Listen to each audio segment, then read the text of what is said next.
Hello दोस्तों, आप सभी का प्रेम की पाठशाला में स्वागत है। आज हम लोग झारखंड दारोगा 2017 में पूछे गए प्रश्न सेट नंबर 6 से संबंधित एमसीक्यू को देखेंगे कि क्या क्या क्वेश्चन पूछा गया था और साथ ही उसको डिटेल एनालिसिस भी करेंगे। तो चलिए बिना किसी देरी के शुरू करते हैं आज का सेशन। और इससे पहले बाकी जो 5 सेट हैं उसका वीडियो आपको डिस्क्रिप्शन में मिल जाएगा, वहाँ से आप देख सकते हैं। पहला क्वेश्चन है, स्वच्छ भारत स्वच्छ विद्यालय अभियान लॉन्च किया था, किसने लॉन्च किया था? स्मृति ईरानी ने किया था। नेक्स्ट यहाँ पे है, कौन सा देश 9th ब्रिक्स समिट का आयोजन करेगा? तो 9 ब्रिक्स समिट का आयोजन कौन करेगा ये पूछा गया था उस समय। तो अभी के लिए क्या इम्पोर्टेंट है? अभी के लिए ये इम्पोर्टेंट है कि जो 14वां यानी कि 14th जो है वो किसने आयोजन किया था ब्रिक्स। सबसे पहले तो ब्रिक्स का फुल फॉर्म क्या है, ठीक है, ये आपको पता होना चाहिए। ये है बी फॉर ब्राज़ील है, Brazil. R for Russia, I for India, C for China और एस फॉर साउथ अफ्रीका। ठीक है, तो ये आपको ब्रिक्स का फुल फॉर्म पता होना चाहिए कि बी को क्या है, आर क्या है, आई क्या है, सी क्या है और एस क्या है। और यहाँ पे जो चौथा जो 14th समिट हुआ था 14वें नंबर का, वो बीजिंग में हुआ था, चाइना में, बीजिंग चाइना में हुआ था। और जो 15th है वो 2023 में होने वाला है। ठीक है, ये 2023 में होने वाला है। जो 14th हुआ था ये 2022 में हुआ था। कहाँ पे? बीजिंग चाइना में, बीजिंग चाइना में हुआ था ये, बीजिंग चाइना में। ये यहाँ पे देख सकते हैं, जो 14th हुआ था बीजिंग चाइना में, और ये 2022 का था, ये 2023 का है। कहाँ पे? जोहान्सबर्ग। जोहान्सबर्ग कहाँ पे है? ये साउथ अफ्रीका में है। और साउथ अफ्रीका की कैपिटल आपको पता होना चाहिए। साउथ अफ्रीका का कैपिटल क्या है? प्रिटोरिया है, जो कि एग्जीक्यूटिव कैपिटल है यानी कि कार्यकारी। केप टाउन जो है वो लेजिस्लेटिव है यानी कि विधायी कैपिटल केप टाउन है। और जो न्यायिक कैपिटल है वो है ब्लोमफोर्टिन। तो आपको बस यह नाम याद रखना है, प्रिटोरिया, केप टाउन, ब्लोमफोर्टिन। और इसकी जो करेंसी है वो क्या है? रेन है। चीन की करेंसी क्या है? Yuan, yuan. ठीक है, युआन जो है चीन की करेंसी है, ये आपको याद रखना है। उसके बाद नेक्स्ट यहाँ पे पूछा गया है, कौन सा शहर गोमती नदी पर है? तो कौन सा शहर गोमती नदी पर है? तो ये लखनऊ जो है गोमती नदी पर है। उसके बाद यहाँ पे जैसे आप दिल्ली यमुना के किनारे हैं, इलाहाबाद गंगा के किनारे है, संगम जो है गंगा यमुना सरस्वती के संगम पर स्थित है। नासिक, नासिक ये आप नर्मदा, ये आप देख लेंगे। ठीक है,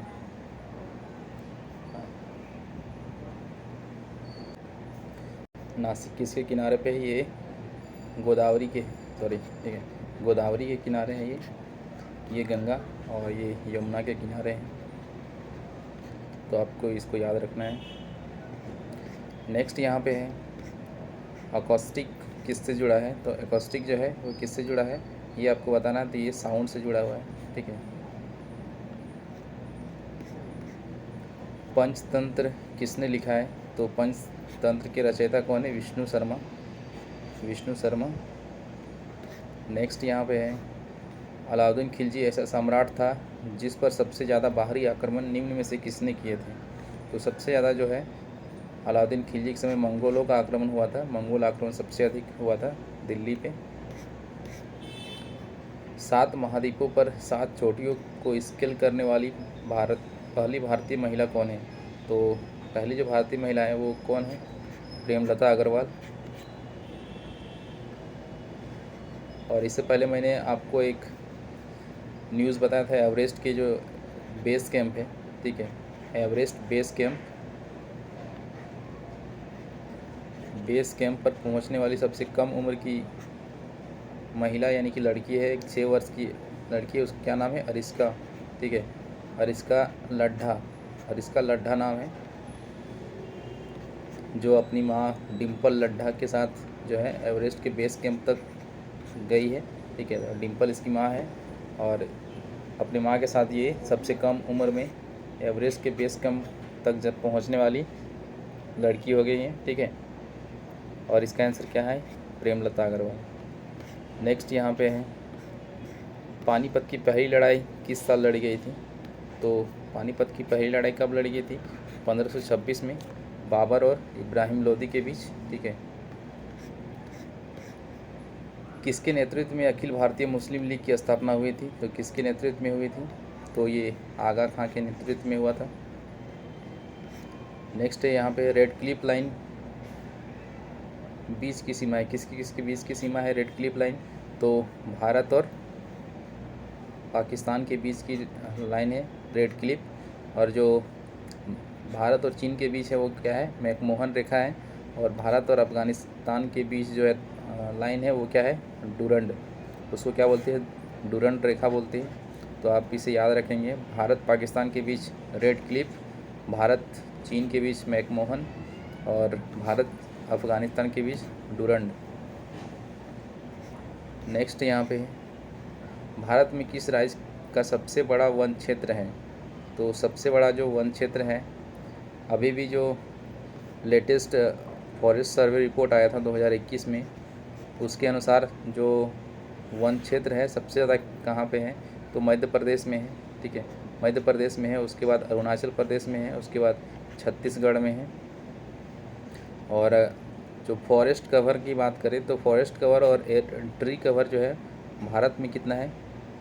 24.62%, और फॉरेस्ट कवर की बात करें तो 21.71%, और ट्री कवर की बात करें तो 2.91 है। तो आपको याद रखना है, ये कम से कम इसे तो ज़रूर याद रखना है, 24.62%। चलते हैं नेक्स्ट पर।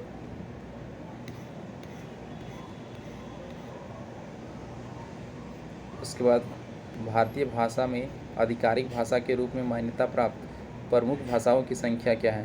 तो कितने भाषाएं, जो 8वीं अनुसूची है उसमें कितने भाषाओं को मान्यता दिया गया है? 22 भाषाओं को।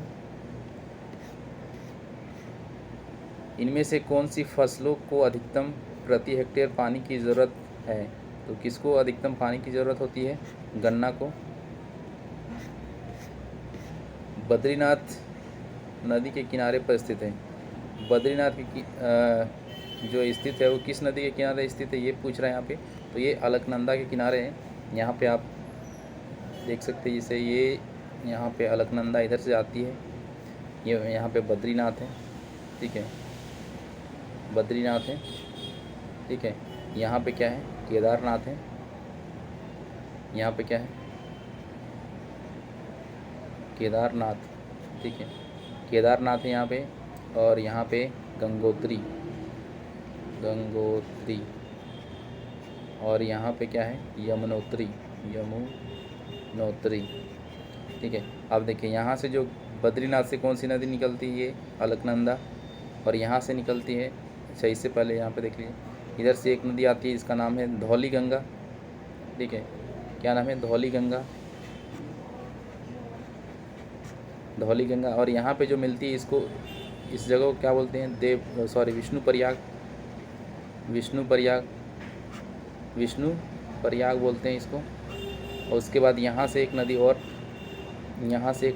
यहाँ पे इसमें मिलती है, वो नदी का नाम है नंदाकिनी। ठीक है, नंदाकिनी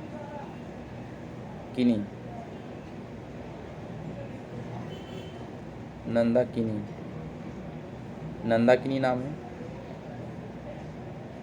नंदाकिनी। और जहाँ पे ये अलकनंदा से मिलती है, इसको क्या बोलते हैं?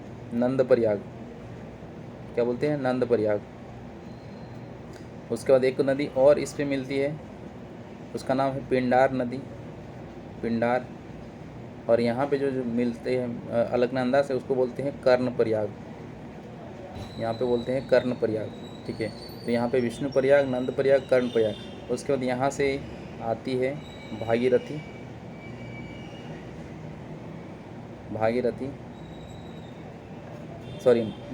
मंदाकिनी। यहाँ से आती है कौन सी नदी? मंदाकिनी, केदारनाथ से मंदाकिनी, मंदाकिनी इससे आती है। तो इसको यहाँ पे बोलते हैं रुद्रप्रयाग। और ये नदी आगे बढ़ के फिर यहाँ पे, यहाँ से भागीरथी मिलती है, भागीरथी और अलकनंदा यहाँ पे मिलती है। ये कौन सी नदी है? भागीरथी।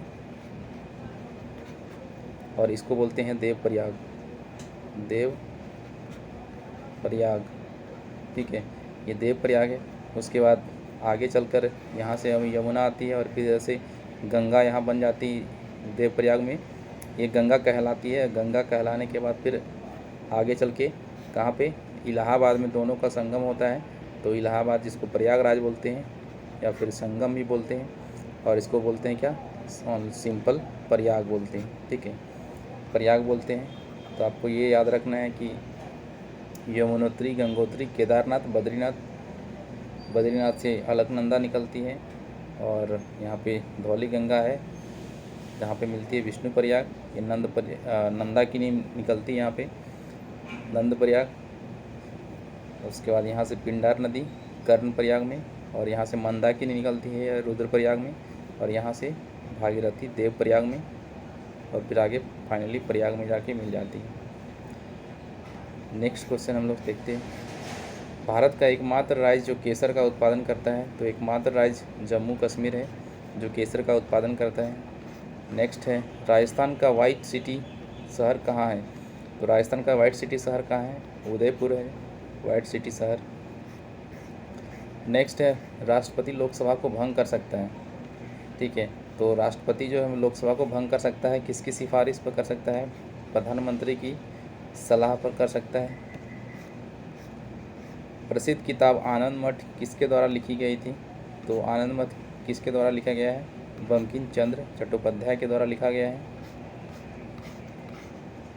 400 मीटर दौड़ में एशियाई खेलों की स्वर्ण पदक जीतने वाली पहली भारतीय महिला कौन है?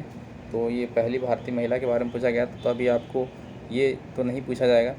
अभी पूछा जा सकता है कि एशियन गेम जो है वो कहाँ पे होने वाला है?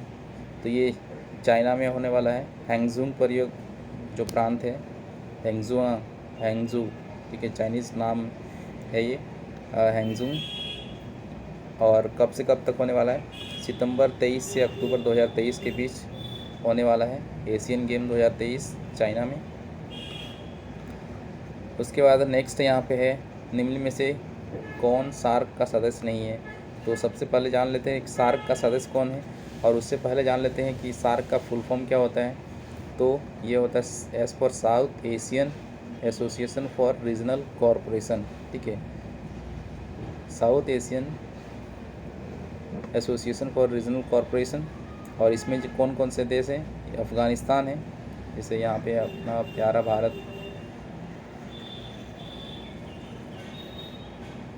अगर भारत को अगर इस तरह से हम बनाएं, यहाँ पे ये भारत अगर है, ठीक है, ये पाकिस्तान है, तो इसमें अफ़गानिस्तान आ जाएगा। यहाँ जो अफ़गानिस्तान है ये पाकिस्तान है। इसके जो पड़ोसी जितने भी देश हैं वो सभी सार्क के मेंबर हैं। तो यहाँ पे देखिए अफ़गानिस्तान है, बांग्लादेश है, भूटान है, इंडिया है, मालदीव है, नेपाल है, पाकिस्तान है और श्रीलंका है, ठीक है। तो ये आपको याद रखना है, यहाँ श्रीलंका और ये यहाँ का ये मालदीव। और टोटल कितने देश हैं? 8 देश हैं। और इसमें आंसर क्या हो जाएगा? म्यांमार इसमें शामिल नहीं है। कौन तय करता है कि कोई बिल मनी बिल है या नहीं? तो जो लोकसभा के अध्यक्ष होते हैं, स्पीकर, वही तय करते हैं कि कौन सा मनी बिल है या नहीं है। 1 रुपया की मुद्रा नोट पर हस्ताक्षर है, किसका हस्ताक्षर होता है? तो जो वित्त सचिव होते हैं, फाइनेंस सेक्रेटरी, उसका हस्ताक्षर होता है 1 रुपये के नोट पे। इसरो 2015 के अध्यक्ष कौन है? तो आपको याद रखना है कि 2023 में अध्यक्ष कौन है? तो एस सोमनाथ हैं अध्यक्ष। और इनके नेतृत्व में काफ़ी कुछ होने वाला है, क्योंकि अभी चंद्रयान 3 को लॉन्च किया गया है इनके नेतृत्व में। अभी फिर गगनयान मिशन जो है वो भी लॉन्च होने वाला है।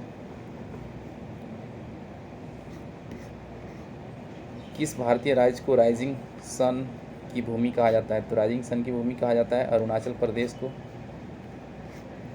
नेक्स्ट है भारत के किस हॉकी प्लेयर को international hockey federation athlete committee के सदस्य चयनित किया गया था?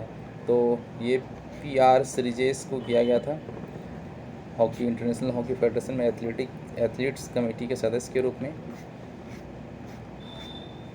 आयरलैंड के नए प्रधानमंत्री का नाम बताओ जो भारत मूल के हैं। तो ये अभी भी हैं लियो वरदकर, ये भारतीय मूल के हैं और ये हालांकि UK के अंदर आता है, यूनाइटेड किंगडम के अंदर आता है, ठीक है। और ये आपको बस पता होना चाहिए। नेक्स्ट है यूनाइटेड नेशन जनरल असेंबली के नए प्रेसिडेंट किस देश के हैं? तो अभी जो प्रेसिडेंट है वर्तमान में वो उनका नाम क्या है? साबा करोसी, ठीक है, साबा करोसी। और ये कहाँ के हैं? ये हंगरी के हैं। यूनाइटेड नेशन जनरल असेंबली, इसके अध्यक्ष यानी प्रेसिडेंट साबा करोसी हंगरी के हैं और कैपिटल हंगरी का क्या है? बुदापेस्ट हंगरी का कैपिटल है और इसकी जो करेंसी वो है फॉरिंट, SUF फॉरिंट। तो ये आपको याद रखना है, करेंसी कैपिटल दोनों। उसके बाद यहाँ पे है नेक्स्ट क्वेश्चन, कॉर्पोरेट गवर्नेंस के लिए निम्नलिखित में से किसका securities and exchange board of India ने गठन किया है? तो सेबी ने किसका गठन किया था, किसके, कौन सी कमेटी का? तो उदय कोटक कमेटी जो है वो कॉर्पोरेट गवर्नेंस के लिए गठित किया गया था सेबी के द्वारा। निम्न में से किसने 1950 में झांसी की रानी फिल्म को प्रोड्यूस किया था? तो झांसी की रानी को किसने प्रोड्यूस किया था, ये यहाँ पर पूछा गया था। तो इसका सही उत्तर क्या हो जाएगा? सोहराब मोदी ने प्रोड्यूस किया था झांसी की रानी फिल्म 1950 में। नेक्स्ट है इनमें से कौन सी पुस्तक चेतन भगत ने नहीं लिखी है? तो इसमें चेतन भगत ने कौन सा नहीं लिखा है? ये वन इंडियन गर्ल भी लिखा है, हाफ गर्लफ्रेंड भी इन्हीं की बुक है, मेकिंग इंडिया ऑसम भी इन्हीं की है, ये जो फैमिली लाइफ है ये इनकी बुक नहीं है। अभी आप से जो पूछा जा सकता है वो लेटेस्ट जो इनका बुक है 2021 का है 400 डेज 400 दिन। दूसरा 2020 में इन्होंने लिखा था वन अरेंज्ड मर्डर और उसके बाद 19 में इन्होंने लिखा था India positive new essays and selected column, ठीक है, ये इन्होंने लिखा था। उसके बाद जो 2018 में इन्होंने लिखा था वो लिखा था गर्ल इन रूम 105, ठीक है। तो ये बुक आपको याद रखना है, 400 डेज, वन अरेंज्ड मर्डर, कम से कम ये दो तो आपको याद रखना है। अब यहाँ पे हम लोग साइंस की क्वेश्चन देखते हैं। यहाँ पूछा गया है दांतों की सुरक्षा करता है, तो क्या करता है? इनेमल जो है दांतों की सुरक्षा करता है। उसके बाद नेक्स्ट यहाँ पे है विरोधी बल की समान कार्रवाई के कारण संतुलन की स्थिति को डैश कहते हैं। तो संतुलन की स्थिति क्या बोलते हैं? इक्विलिब्रियम कहते हैं, इसको हिंदी में साम्यावस्था बोलते हैं, साम्यावस्था। उसके बाद नेक्स्ट यहाँ पे है एक सर्किट में करंट समान होता है, ठीक है। तो किस सर्किट में करंट समान होता है? तो सीरीज़ में समान होता है, श्रृंखला में। उसके बाद है सबसे हल्की ठोस धातु, ठीक है। तो सबसे हल्की ठोस धातु क्या है? लिथियम है सबसे हल्की ठोस धातु। नेक्स्ट यहाँ पे है pH स्टैंड फॉर, pH का पूर्ण रूप क्या है? तो इसका पूर्ण रूप जो है क्या है? Potential of hydrogen.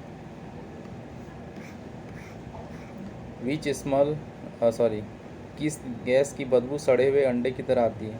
तो कौन सी गैस है जिसकी बदबू जो है सड़े हुए अंडे की तरह आती है? तो क्या है? Hydrogen sulphide. हाइड्रोजन सल्फाइड की बदबू जो है सड़े हुए अंडे की तरह आती है। यहाँ पे पूछा गया है रेत और सिलिकेट्स का मिश्रण है। रेत और सिलिकेट्स का मिश्रण क्या है? तो कांच जो है वो रेत और सिलिकेट का मिश्रण है। नेक्स्ट यहाँ पे क्वेश्चन है शुष्क बर्फ डैश का एक उदाहरण है। जो शुष्क बर्फ है वो किसका उदाहरण है? तो इसमें देखिए अगर ऑप्शन में अगर ये ऑप्शन नहीं रहे, दूसरी तरह से अगर क्वेश्चन को फ्रेम किया जाए और अगर कार्बन डाइऑक्साइड दे दिया ऑप्शन में कार्बन डाइऑक्साइड, तो वो इसका सही आंसर होगा। इसको दो तरीके से पूछा जाता है क्वेश्चन में, अगर कार्बन डाइऑक्साइड वाला ऑप्शन रहेगा तो ये सब ऑप्शन नहीं रहेगा, ठीक है। तो अगर ये रहे ऑप्शन में कार्बन डाइऑक्साइड तो कार्बन डाइऑक्साइड होगा। और इसमें क्या हो जाएगा? सब्लिमेशन। सब्लिमेशन क्या होता है कि जब कोई ठोस डायरेक्ट, यानी कि जब कोई ठोस जो है बिना लिक्विड में चेंज हुए, यानी कि तरल अवस्था में नहीं जाता है, और डायरेक्ट क्या, ठोस से डायरेक्ट क्या हो जाता है, गैस में परिवर्तित हो जाता है, तो वो क्या कहलाता है, सब्लिमेशन कहलाता है। नेक्स्ट यहाँ पे है डैश अवसादी संरचित होता है मेले तलछट के सूखने और अनुबंध होने से। Dash is a sedimentary structured form as muddy sediment dries and contracts. तो ये इसका सही उत्तर क्या हो जाएगा, मड क्रैक। ठीक है, यहाँ पे पूछा गया है डैश विभिन्न न्यूट्रॉन्स के साथ एक ही परमाणु तत्व है। ठीक है, dash are atoms of same element with different neutrons. तो इसका सही उत्तर क्या हो जाएगा, आइसोटोप्स। आइसोटोप्स इसका सही उत्तर हो जाएगा। प्राकृतिक रॉक घटकों और खनिजों की आंतरिक संरचनाओं को तोड़ना डैश कहलाता है। तो आंतरिक संरचनाओं को तोड़ना क्या कहलाता है, ये आपको बताना है। तो इसका सही उत्तर क्या हो जाएगा, ये कहलाता है क्या, केमिकल वेदरिंग। ठीक है, केमिकल वेदरिंग कहलाता है। तापमान और या दबाव से एक चट्टान का संक्रमण दूसरे में होना क्या कहलाता है। तो एक चट्टान का तापमान या दबाव के कारण संक्रमण होता है, वो क्या कहलाता है, मेटामॉर्फिज्म कहलाता है, यानी कायांतरण कहलाता है। Centrioles are only found in, centrioles जो है वो किस में सिर्फ पाया जाता है, जो एनिमल सेल होता है सिर्फ उसी में पाया जाता है सेंट्रियोल्स। एक सार्वभौमिक विलायक है, तो क्या सार्वभौमिक विलायक है, तो वाटर क्या है, एक सार्वभौमिक विलायक है, यानी कि पानी जो है सार्वभौमिक विलायक है। चाय का वनस्पतिक नाम क्या है, मतलब डैश है, तो क्या है, चाय का वनस्पति नाम डैश है, तो क्या है, चाय का कैमिलिया सिनेसिस। कैमिलिया सिनेसिस जो है वो चाय का बॉटनिकल नेम है, यानी कि वनस्पतिक नेम है। और यहाँ पे देखिए ओरिजा सतीवा लिखा हुआ है। ओरिजा सतीवा किसका नाम है, धान का, यानी कि चावल का भी बोल सकते हैं। और जो सोलनम मेलोनेलन, ठीक है, तो ये किसका है, बैगन का है, सोलनम मेलोजेनल। ठीक है, तो ये है बैगन का वनस्पतिक नाम है। और जो एलियम सीपा है, एलियम सीपा किसका बॉटनिकल नेम है, प्याज का। ठीक है, तो ये आपको याद रखना है। नेक्स्ट है परिपक्व बीज और कंद के ग्रेन्यूल्स में पाए जाने वाला प्रोटीन क्या डैश है। तो जो परिपक्व बीज होता है और कंद है उसके ग्रेन्यूल्स में कौन सा प्रोटीन पाया जाता है, तो उसके ग्रेन्यूल्स में अलूरोने प्रोटीन पाया जाता है, अलूरोने प्रोटीन। गॉड पार्टिकल डैश भी कहा जाता है, तो गॉड पार्टिकल जो है वो हिग्स बोसन भी कहा जाता है, हिग्स बोसन पार्टिकल भी कहा जाता है उसको। डैश एक कीट प्रतिरोधी कॉटन है, तो इसका सही उत्तर क्या, बीटी कॉटन जो है वो एक कीट प्रतिरोधी कॉटन है।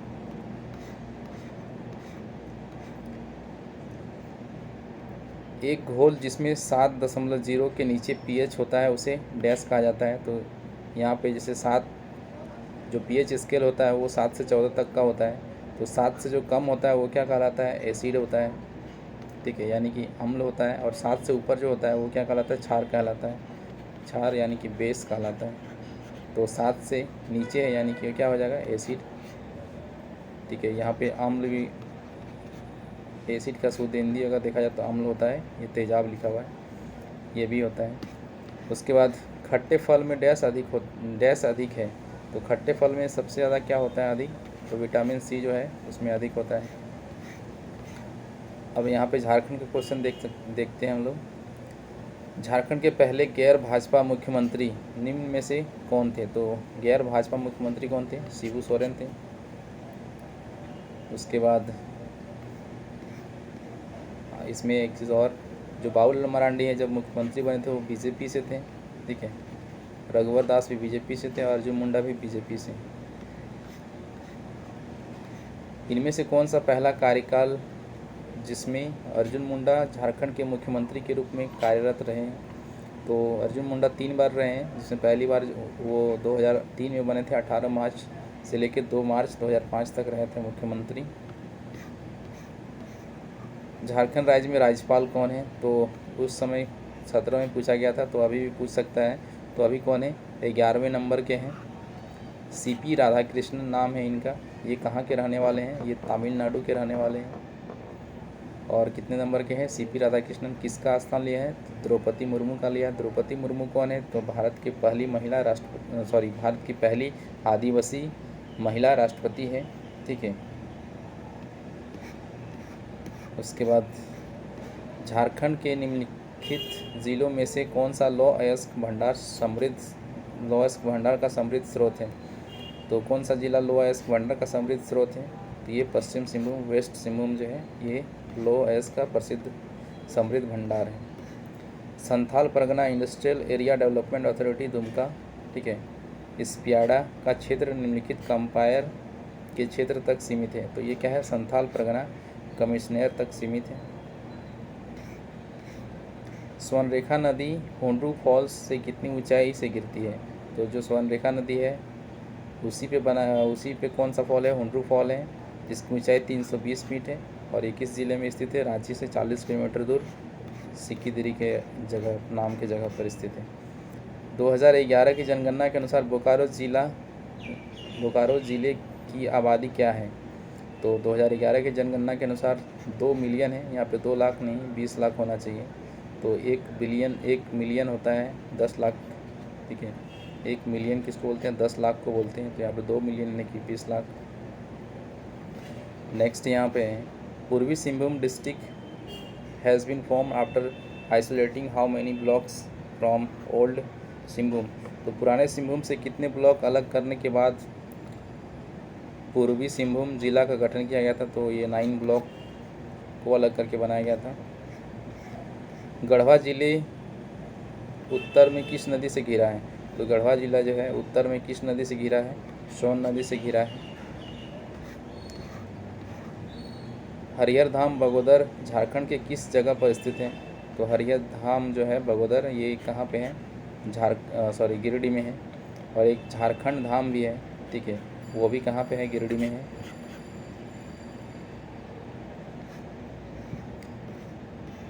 गुमला जिला झारखंड के किस हिस्से में स्थित है? तो गुमला किस हिस्से पे है?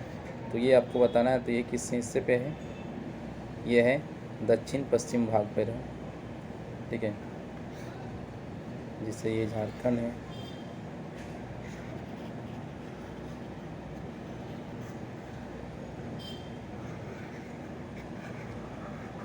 ठीक है, तो ये इस साइड में है गुमला, तो ये दक्षिण पश्चिम हिस्सा हो जाएगा।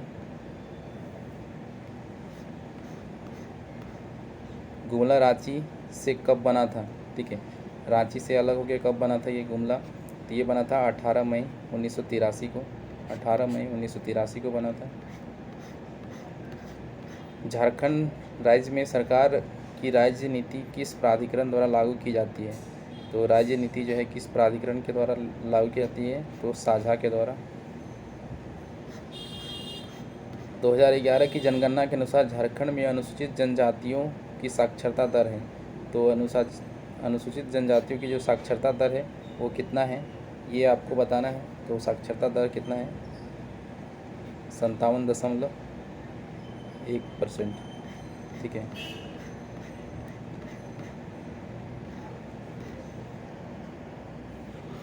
झारखंड में कौन से ज़िले में आदिवासी जनसंख्या का न्यूनतम प्रतिशत है?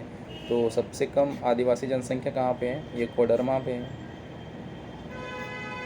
उसके बाद है डैश माध्यमिक शिक्षा और मदरसा शिक्षा के प्रबंधन के लिए स्थापित किया गया था?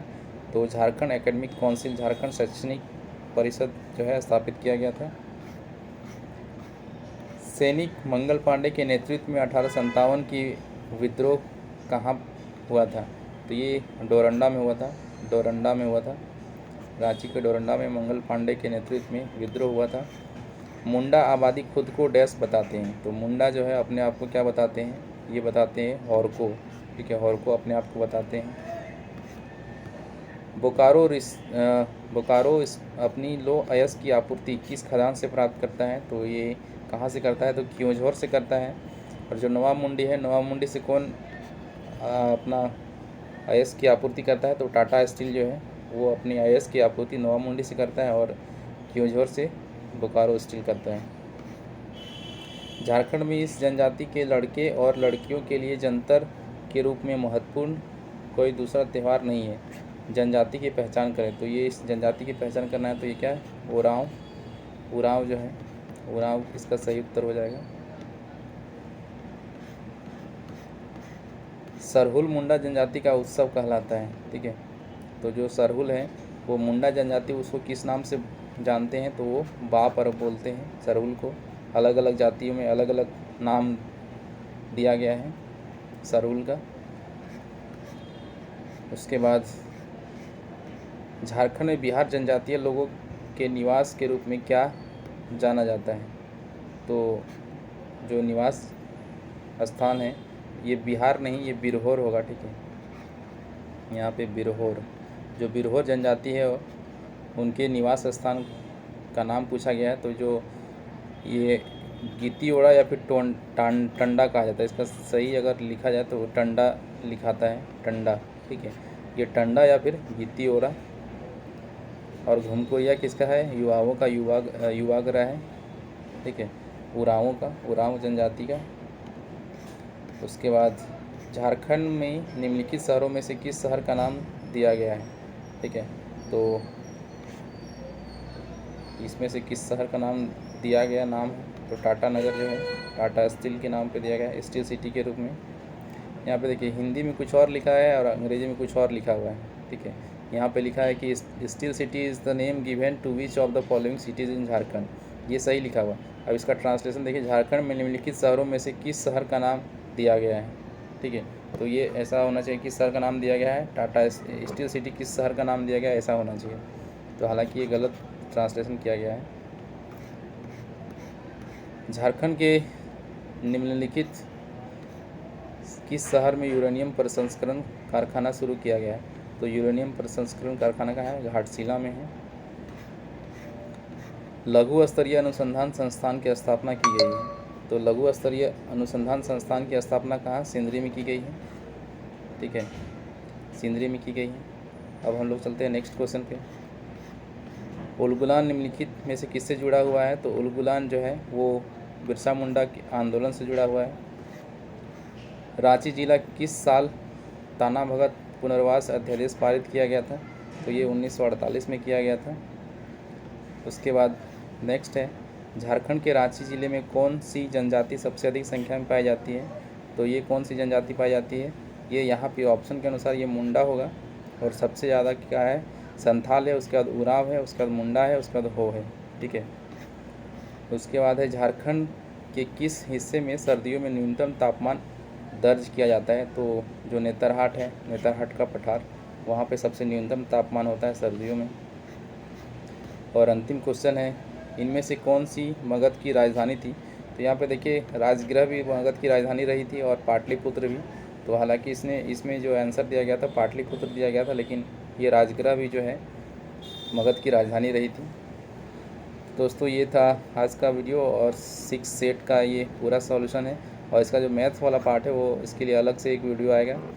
और जिन्होंने बाकी पार्ट नहीं देखा है, जैसे 1 से लेकर 5 तक का सेट कंप्लीट हो चुका है, उसके बाद कक्षपाल का जो पीटी और मेंस जो एग्ज़ाम हुआ था वो सभी क्वेश्चन आपको यहाँ पे डिस्क्रिप्शन में चैनल पे लिंक दिया गया है। यहाँ पे प्रीवियस ईयर क्वेश्चंस का के नाम से चैनल प्लेलिस्ट होगा, वहाँ पे आप देख सकते हैं।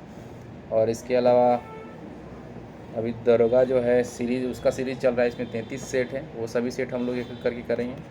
और भी बहुत सारे न्यू वीडियोज़ आपको मिलेंगे कोठा से संबंधित। तो वीडियो कैसा लगा ज़रूर बताएं। अच्छा लगा तो लाइक करें, शेयर करें, और चैनल के साथ पहली बार जुड़े हैं तो सब्सक्राइब ज़रूर करें चैनल को। मिलते हैं नए वीडियो में, तब तक के लिए धन्यवाद।